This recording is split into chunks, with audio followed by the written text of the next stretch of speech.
प्रणाम पुण्यशाली।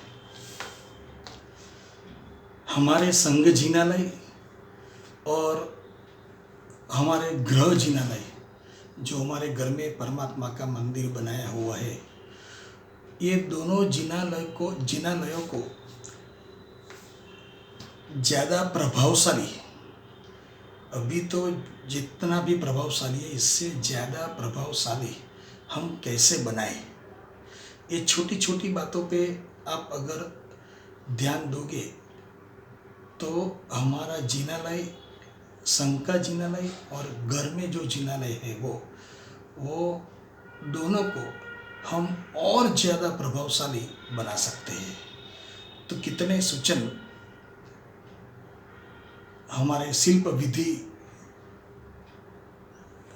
मुनि भगवंत है सौम्य रत्न विजय जी महाराजा, उन्होंने फरमाया है कि सबसे पहले आप ऐसा करो कि जिनालय के परमात्मा और गर्भ जिनालय के परमात्मा का हाथ, ये हाथ कभी खाली मत रखो।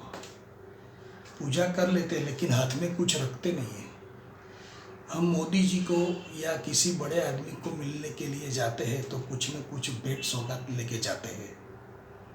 तो परमात्मा का हाथ कभी भी खाली रखना नहीं चाहिए।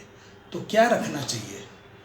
तो बताया है कि सर्वश्रेष्ठ फल कौन सा सर्वश्रेष्ठ है? तो बताया है कि बिजोरा का फल ये परमात्मा के हाथ में रखना चाहिए। अगर ये उपलब्ध न हो तो कम से कम छोटी एक सुपारी, अक्खी सुपारी, वो सुपारी हम परमात्मा के हाथ में रख सकते हैं। दूसरी बात उन्होंने बताई है कि जल पूजा, परमात्मा के इष्ट प्रकार पूजा में हम जल पूजा करते हैं, लेकिन जल पूजा दो करनी है। एक परमात्मा की अष्ट प्रकार पूजा शुरू करते उसी समय करनी है, और अंत में फल पूजा, जल पूजा, चंदन पूजा, पुष्प पूजा, धूप दीप अक्षत नैवेद्य फल, ये 8 पूजा खत्म होने के बाद और एक जल पूजा करनी है। वो जलम समर्पयामि स्वाहा। वो एक अपने पास, हमारे पास एक लोटा होगा, वो भर के पानी परमात्मा को हम चढ़ाते हैं। ऐसे चढ़ाना चाहिए। तो 2 बार ये जल पूजा होनी चाहिए। और बाद में ये पानी हम अंगलुचना, परमात्मा के जिनालय के वासन जो स्वच्छ करते हैं उसमें हम उपयोग कर सकते हैं। तीसरा बताया है कि परमात्मा को दोपहर में भोजन का थाल चढ़ाना चाहिए। हम जो घर पे भोजन खाते हैं वो भोजन का थाल परमात्मा को हर रोज दोपहर के समय चांदी के बर्तन, चांदी का थाली, चांदी की वाटकी, चांदी का ग्लास, उसमें रखकर परमात्मा को चढ़ाना चाहिए। अगर चांदी का न हो तो हम घर पे जो भी कांसा है, जो भी उपयोग करते हैं उसमें भी आप चढ़ा सकते हैं, और वो भोजन पुजारी अपनी तरफ से व्यवस्था कर लेते हैं। और आगे बताया है कि परमात्मा का अष्टमंगल परमात्मा की पूजा हो जाने के बाद परमात्मा को हमें अष्टमंगल ऐसे धरना है। आगे बताया है कि जिनालय में 3 टाइम सुगंधी धूप यानी दशांग धूप, सुगंधी धूप का धुआं करना चाहिए। सुबह में, मध्याह्न और संध्या काल, ये तीनों समय। आगे बताया है कि परमात्मा की हम जब जल पूजा के बाद में चंदन पूजा जब करते हैं, वो चंदन पूजा से विलेपन परमात्मा का हम करते हैं, तो विलेपन करने के बाद देसी घी, गाय का देसी घी इतना सा लेने का और ये परमात्मा के बदन पे लगा देने का, मुंह पे लगा देने का।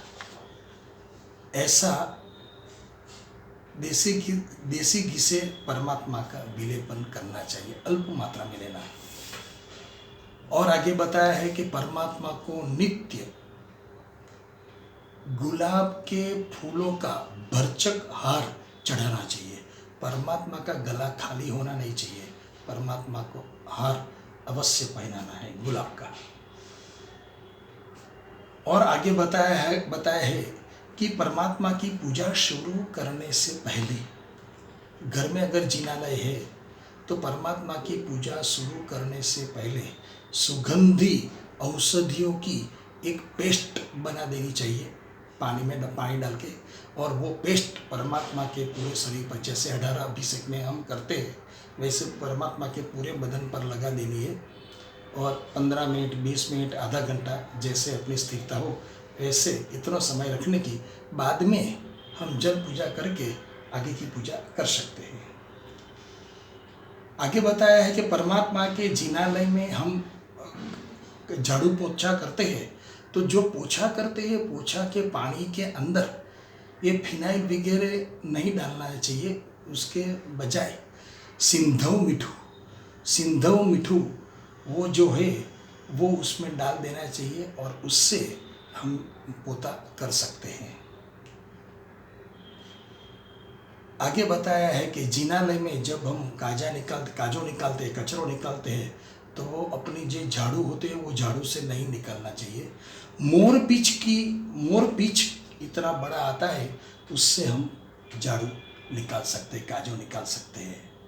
और अंत में बताया है कि परमात्मा के हम जो चक्षु लगाते हैं वो चक्षु दोनों के दोनों स्फटिक के होने चाहिए, वो ज़्यादा से ज़्यादा प्रभावशाली है। तो इतने सूचन हम किए हैं, हम अपने जिनालय में जितना ज़्यादा कर सकते हैं उतना करिए और परमात्मा के प्रभाव का ज़बरदस्त अनुभव करें।